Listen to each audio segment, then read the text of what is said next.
Hello everyone, welcome to sweet memories. Upcoming రివ్యూలోకి వెళ్ళిపోదాం. అమర్ రణ్వీర్ ఆకాష్ని దాచిపెట్టిన ఇంటిని ఫైండ్ అవుట్ చేస్తారు. అలా డోర్ బద్దలు కొట్టుకొని లోపలికి వెళ్ళగానే ఆకాష్ దగ్గరే ఫోన్ ఉంది అని తెలుసుకున్న రణ్వీర్ ఆకాష్ వైపు కోపంగా చూస్తూ, ఏరా నిన్ను నమ్మితే ఫోన్లో మీ డాడీకి మెసేజ్ చేస్తావా? ఇప్పుడు చూడు ఏం చేస్తాను అని ఆక్సిజన్ మాస్క్ని పక్కన పెట్టేస్తాడు రణ్వీర్.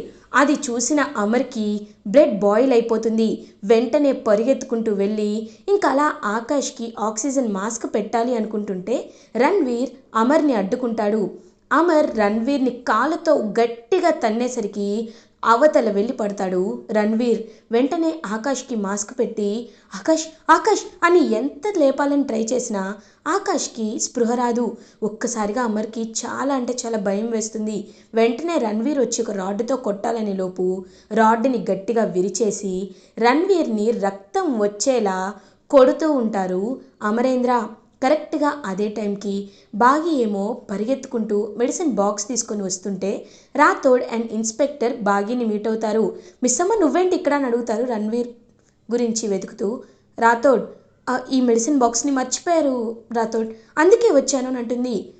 రామిసమ్మ వెళ్ళి వెతుకుదామని ఇంకా అలా వెతుకుతుంటే ఈ రూమ్లో నుండి సౌండ్స్ ఎక్కువ వస్తున్నాయి, ఈ ఇంటికి వెళ్ళి చూద్దామనేలోపు ఇంకా అలా వెళ్ళేసరికి అక్కడ ఆకాష్ కనబడతాడు.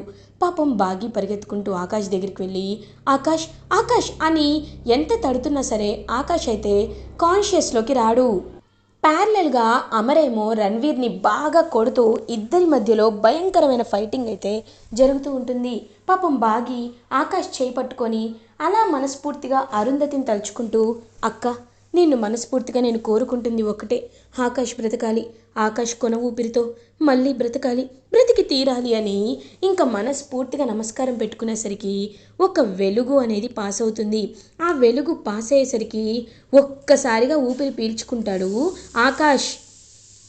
ఏవండి ఏవండి ఆకాష్ ఆకాష్ ఊపిరి పీల్చుకుంటున్నాడు అని ఆ బాగి చెప్పగానే అమర్కి చాలా హ్యాపీగా అనిపిస్తుంది. సార్ వీడి సంగతి మేము చూసుకుంటాం సార్, మీరు వెళ్ళండి సార్ అనేసరికి ఇంకా అలా వెళ్తుందనమాట బాగి.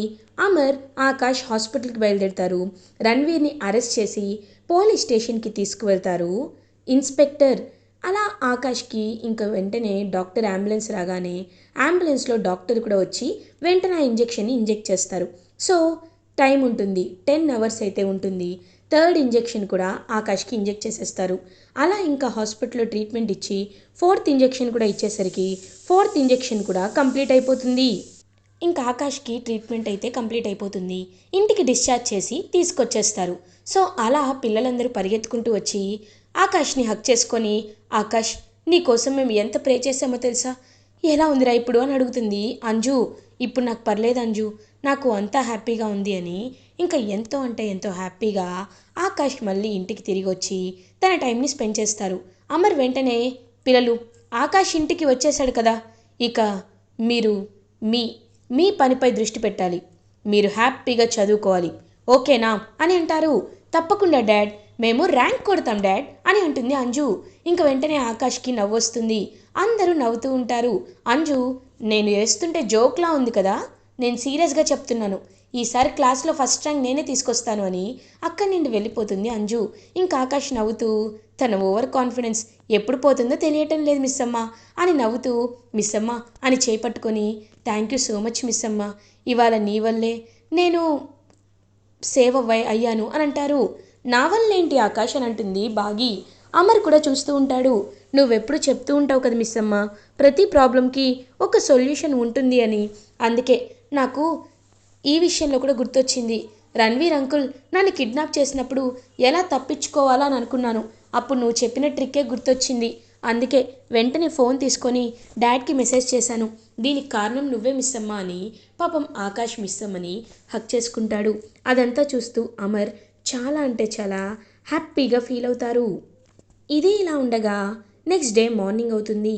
మనోహరి అటు ఇటు తిరుగుతూ ఆలోచిస్తుంటే చెంబా మనోహరి దగ్గరికి వచ్చి, ఏంటి మనోహరి ఇంక నీ పని అయిపోయినట్టే కదా, ఎందుకంటే ఇప్పుడు ఆ రణ్వీర్ జైలుకు వెళ్ళిపోయాడు, ఇంకా వాడు నాకు తెలిసి జీవితంలో బయటికి కూడా రాలేడు, కాబట్టి నువ్వు కూడా నీ పని చూసుకుంటే చాలా బాగుంటుంది మనోహరి, అమర్ నీకు దక్కుతాడనేది కేవలం కల మాత్రమే. ఎందుకంటే బాగీని అమర్ ఎంత ప్రేమగా చూసుకుంటున్నాడో చూసావు కదా అని అంటారు. చూడు చెంబా, నాకు ఇంకొక అవకాశం ఉంది, ఆఖరి ప్రయత్నం ఉంది అని అంటారు. ఆఖరి ప్రయత్నమా? ఏంటది అని అడుగుతారు. అది ఏంటంటే రేపేంటో తెలుసా? అంజు అంజు బర్త్డే. అంజు బర్త్డే రోజే నేను ఖచ్చితంగా అమర్కి రణ్వీర్ వైఫ్లా కాల్ చేసి నా పాపని అప్పచెప్పమని చెప్తాను. అప్పుడు ఆ రణ్వీర్ గారు జైల్లో ఉంటే ఆ రణ్వీర్ గాడి ఆస్తంతా వచ్చేది నాకే కదా అని అంటారు. అదేంటి మనోహరి, ఇన్ని రోజులు నువ్వు అసలు ఆస్తి గురించి ఆలోచించలేదు, అలాంటిది ఇప్పుడు ఆస్తి గురించి ఆలోచిస్తావా మనోహరి అని అంటారు. చెంబా, ఖర్చులు నాకు కూడా ఎక్కువ అవుతూ ఉంటాయి కదా. రౌడీలకని, కిడ్నాప్లని, ప్లాన్లని ఎంతో డబ్బులు కూడబెట్టి అంతా పోగొట్టేశాను. ఇప్పుడు మరి నాకు డబ్బులు కావాలి. రణ్వీర్ని నేను ఎలాగో డివోర్స్ ఇచ్చేశాను, కానీ లీగల్గా మా ఇద్దరికి పాప ఉంది కాబట్టి ఆ పాపకే ఆస్తంతా చెందుతుంది. తన గార్డియన్గా నాకు చెందుతుంది. కాబట్టి రణ్వీర్కి పాప ఎంత ముఖ్యమో నాకు కూడా పాప అంతే ముఖ్యం. ఆ పాపని నేను ఖచ్చితంగా కనిపెడతాను, అది కూడా అంజు బర్త్డే రోజే కనిపెడతాను అని ఇంకా క్రూయల్గా ప్లాన్ వేసుకుంటుంది మనోహరి. ఇది ఇలా ఉండగా ఈవినింగ్ అవుతుంది. అంజు ఏమో ఇవాల్టితో ఎగ్జామ్స్ అయిపోయాయి, ఇంకా రేపు నా బర్త్డే, అందరూ హడావిడి చేస్తూ ఉంటారే అని చుట్టూ చూస్తే ఎవ్వరు పట్టించుకోకుండా ఉంటారు. ఇదేంటి నా బర్త్డే అని ఇక్కడెవరికి గుర్తులేదా అని అడుగుతారు. వెంటనే ఇంకా ఆకాష్ దగ్గరికి వెళ్ళి, రే ఆకాష్, రేపు అననేసరికి ఆ గుర్తొచ్చింది, రేపు నాకు అబాకస్లో ఎగ్జామ్స్ ఉన్నాయి, నేను వెళ్ళి వాటికి ప్రిపేర్ అవుతాను అని ఆకాష్ వెళ్ళిపోతాడు. ఆనంద్ రేపు అననేసరికి ఆ రేపు నాకు షటిల్ కాక్ మ్యాచ్ ఉంది, నేను వెళ్తాను అని వెళ్ళిపోతారు. ఇంకలా చిట్టిపాప ఆరు దగ్గరికి వస్తే ఆరు ఏమో అక్క రేపు మనం క్యారమ్స్ ఆడుకోవాలి అని అంటుంది. ఇంక అంజు అంటే నా బర్త్డే ఎవరికి గుర్తులేదా అని చాలా బాధపడుతుంది. ఇది ఇలా ఉండగా మార్నింగ్ అవుతుంది. అంజు అలా లేచి కళ్ళు తెరిచి చూడగానే ఇంకా రూమ్ అంతా బెలూన్స్తో డెకరేట్ చేసేస్తారు. ఒక్కసారిగా ఇంకా అలా అంజు షాక్లో ఉండిపోతుంది. హ్యాపీ బర్త్డే అంజు అని బాగి పిల్లలు అందరూ కలిసి హ్యాపీగా విష్ చేస్తారు. ఒక్కసారిగా ఇంకా అంజు అయితే చాలా సర్ప్రైజింగ్గా ఫీల్ అవుతుంది. అందరినీ హక్ చేసుకుంటుంది. మనోహరి అబ్బో అన్నట్టు చూస్తూ ఉంటే బాగి దగ్గరికి పరిగెత్తుకుంటూ అంజు వచ్చి హక్ చేసుకొని, మిస్ అమ్మ, thank you so much miss అమ్మ, ఈ 5 years అసలు నాకు బర్త్డే ఉందా లేదా అన్నట్లే గడిపాను, కానీ ఇప్పుడు నువ్వు వచ్చాకే మళ్ళీ నాకు నా బర్త్డే గుర్తొచ్చింది, thank you so much miss అమ్మ అని పాపం ఎంతో ప్రేమగా హక్ చేసుకుంటుంది. అంజు అంజు నువ్వు మా మా కూతురివి, అలాంటిది నీ బర్త్డేని మేము సెలబ్రేట్ చేయమా అని అంటుంది బాగి. ఇంకా అమర్ కూడా అలా దగ్గరికి తీసుకొని హ్యాపీ బర్త్డే విష్ చేస్తారు. అంజు చాలా హ్యాపీగా ఫీల్ అవుతుంది. అంజు కోసం అలా ఇంకా కేక్ డెకరేషన్ మొత్తం చేసి దగ్గరుండి అంజుకి కేక్ కట్ చేయించడానికి అన్ని ఏర్పాట్లు జరుగుతుంటే అప్పుడే మనోహరి, నేను ఏం చేయాలి ఇప్పుడు? నేను ఒక అమ్మాయిని సెట్ చేశా కదా, తనకి అమర్తో ఫోన్ చేయించాలి, కానీ అని అనేలోపు ఆంటీ ఆంటీ నాకు ఒకసారి వెనకాల కొంచెం బటన్ పెట్టరా అని అంటుంది అంజు. ఏంటి నీకెవరు దొరకలేదా అని అంటారు. లేదు మిస్ అమ్మ కింద ఉంది, పెట్టండి ఆంటీ అనేసరికి సరేరా అని మనోహరి అంజుని దగ్గరికి తీసుకొని పెడుతూ ఉంటే ఒక్కసారిగా అంజుకి వీపుపై ఉన్న మోల్ పుట్టు మచ్చ కనబడుతుంది. ఒక్కసారిగా షాక్ అయిపోతుంది మనోహరి. ఇదేంటి సేమ్ పుట్టుమచ్చ, నా కూతురు దుర్గాకు కూడా ఉండాలి కదా, అదే పుట్టుమచ్చ తనకి చూశానేంటి అని షాక్లో ఉండిపోతుంది. ఆంటీ అయిపోయిందా అని అడుగుతారు. ఒక్క నిమిషం ఆగు అని ఇంకా అలా అంజు విషయంలో చూస్తూ ఉంటుందన్నమాట. దగ్గర నుండి ఇంకా పుట్టుమచ్చని చూసేసరికి ఒక్కసారిగా షాక్ అయిపోతుంది మనోహరి. ఎందుకంటే అంజునే దుర్గ పోలికలు ఉన్నాయని ఒక్కసారిగా అంతా గుర్తు చేసుకొని స్టన్ అయ్యి ఉండిపోతుంది. అండ్ ఆ రోజు అంజుకి బ్లడ్ ఇవ్వాల్సిన విషయంలో కూడా మనోహరినే బ్లడ్ ఇవ్వడం కానీ, తర్వాత మనోహరి రణ్వీర్ డిఎన్ఏది టెస్ట్ చేస్తే పాజిటివ్ రావడం కానీ, ఇవన్నీ గుర్తు చేసుకుని ఒక్కసారిగా మనోహరి షాక్లో ఉండిపోతుంది. ఇంక వెంటనే అలా బాగి వెళ్తుంటే బాగిని గట్టిగా పక్కకు పిలుస్తుంది మనోహరి. బాగి నాకు నిజం చెప్పు, మా కూతురు అంజునేనా అని అడుగుతారు. ఒక్కసారిగా బాగి షాక్ అవుతుంది. ఏంటి మనోహరి, పిచ్చి పట్టిందా, ఏం మాట్లాడుతున్నావు, అంజు మీ కూతురేంటి, అంజు మా పాప అని అంటుంది బాగి. ఏయ్ బాగి నటించొద్దు, నాకు అర్థమైంది, నా కూతురు దుర్గాకి వీపుపై ఒక పుట్టుమచ్చ ఉంటుంది, అది కూడా ఒక ఆకారంలో ఉంటుంది. సేమ్ అలానే అంజుకి కూడా ఉంది. అది కాకుండా అంజుది నాది ఒకే బ్లడ్ గ్రూప్. నిజం చెప్పు బాగి, అంజునేనా మా కూతురు అని అడుగుతుంది మనోహరి. చూడు మనోహరి, నేనిప్పుడు నిజమని చెప్పినా అబద్ధం అని చెప్పినా నీ విషయంలో నేను ఎప్పుడూ కరెక్ట్గానే ఉంటాను. తను మీ కూతురా కాదా అనేది ఆ దేవుడికి తెలుసు. ఇంకొకసారి అంజు నీ కూతురు అన్నావో ఏం చేస్తానో నాకే తెలీదు అని గట్టిగా వెళ్ళిపోతుంటే బాగిని పట్టుకొని, హేయ్ బాగి, నా గురించి తెలుసు కదా, నేను ఎంత క్రూరానో తెలుసు కదా, నేను ఏం చేస్తానో తెలుసు కదా. నా ప్రేమకి అడ్డొచ్చిందని నీ అక్క అరుంధతినే యాక్సిడెంట్లో పైకి పంపించాను. తర్వాత నా బిడ్డ, నా కన్న కూతుర్ని కూడా నిర్దాక్షిణ్యంగా అనాథ శరణాలయంలో వదిలొచ్చేశాను. అన్నిటికీ కారణం అమరే. కానీ ఇప్పుడు ఆ కూతురుంటే ఎప్పటికైనా నాకు అడ్డే. అందుకే నా కూతురు అంజునా కాదా, నిజం చెప్పు అని అనేసరికి ఒక్కసారిగా అప్పుడే అక్కడికి వచ్చిన అమర్ విని షాక్లో ఉండిపోతాడు. ఇంకా అలా బాగి వెనక్కి తిరిగి చూసేసరికి అక్కడ అమర్ కనబడతారు. కర్మ అంటే ఇదే, ఎవరి నోటితో అయితే వినకూడదో వాళ్ళ నోటితోనే విన్నారు. ఇంకా ఈ మనోహరిని ఎవ్వరూ కాపాడలేరు అని మనసులో అనుకుంటుంది బాగి. మనోహరి, ఏం మాట్లాడుతున్నావు నువ్వు అని అంటారు. అమర్ అంటే అది అని అనేలోపు, ఏవండి మీరు అని అనేలోపు, ఏం లేదు, ఏదో పైకి పంపించాను అంటుంది కదా అని అంటారు. అంటే అనని ఇంకా ఇద్దరు చూస్తూ ఉంటే కరెక్ట్గా అప్పుడే పంతులు గారు అయితే వస్తారు. పంతులు గారిని చూసి షాక్లో ఉండిపోతారనమాట. వెంటనే మనోహరి, బాగి అలా మనోహరి వైపు చూస్తూ ఉంటుంది.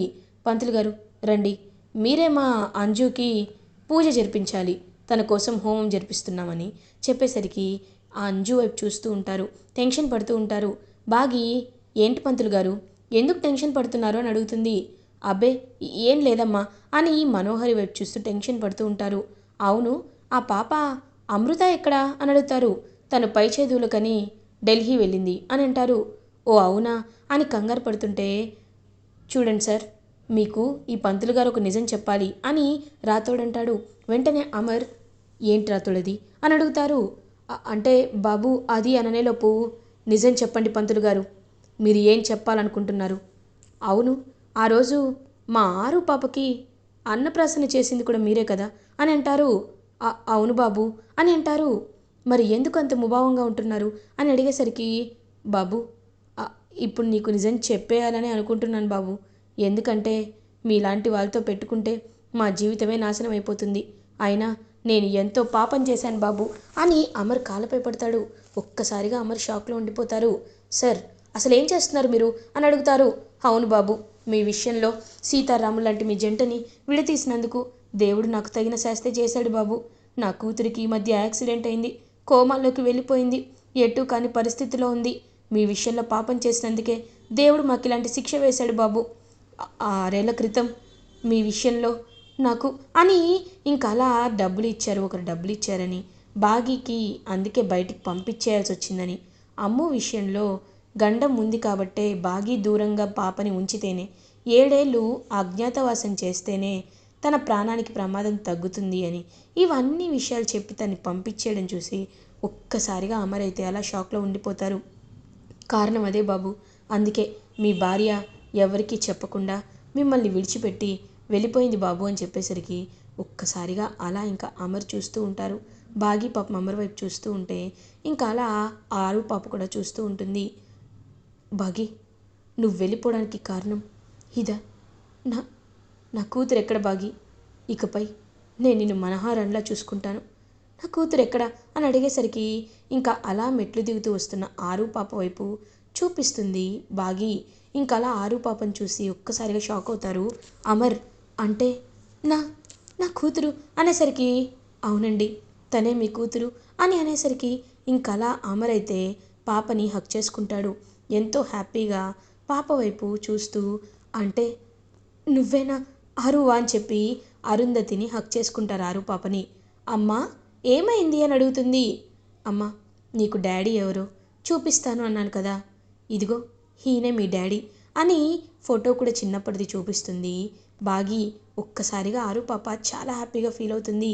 నిజంగా ఈయనేనా మా డాడీ అని ఇంకా హ్యాపీగా అమర్ని హక్ చేసుకుంటుంది ఆరు పాప. అలా ఇంకా అంజు వాళ్ళు కూడా ఎంతో హ్యాపీగా ఉంటారు. ఆ రోజు బర్త్డే కేక్ కటింగ్ అనేది అమర్ బాగి ఇద్దరు దగ్గరుండి సెలబ్రేట్ చేస్తారు. ఇంకా నైట్ అవ్వగానే అమర్ తన చేత్తో ఆరు పాపకి భోజనాన్ని తినిపిస్తారు. తినిపించి ఇంకా అలా తన ఒళ్ళోనే నిద్రపుచ్చుతూ ఉంటారు అమర్. అప్పుడే బాగి రూమ్లోకి వస్తుంది. ఏవండి, ఇంకా మీరు నిద్రపోలేదా అని అంటారు. లేదు పాప, నా ఆరు అని తెలిసినప్పటి నుండి తనతోనే ఉండాలి అనిపిస్తుంది. అందుకే చిన్నప్పుడు తనకి చేయాల్సినవన్నీ నేను చేయలేకపోయాను. అదిగో కొంతమంది ఆ అజ్ఞాత వ్యక్తి కారణంగానే ఇలా చేశాను. కానీ ఖచ్చితంగా తనెవరో నేను తెలుసుకుంటాను. నువ్వు చెప్పకపోయినా నేను తెలుసుకొని తీరుతాను. తనకి తగిన శిక్షని నేను విధిస్తాను అని ఇంకా అమర్ చెప్తూ నా పాపని నాలు జాగ్రత్తగా చూసుకున్నందుకు థ్యాంక్స్ బాగి అని అంటారు. ఏంటండి మీరు ఇంకా నన్ను పరాయి మనిషిలా చూస్తున్నారా? థ్యాంక్స్ ఎందుకు చెప్తున్నారు అని అంటుంది. లేదు బాగి, నీ విషయంలో నేను ఎంతో తప్పుగా అర్థం చేసుకున్నాను. అందుకే ఇప్పుడు పశ్చాత్తాపడుతున్నాను. ఐఎమ్ ఐఎమ్ సో సారీ బాగి అని బాగీని హక్ చేసుకుంటారు.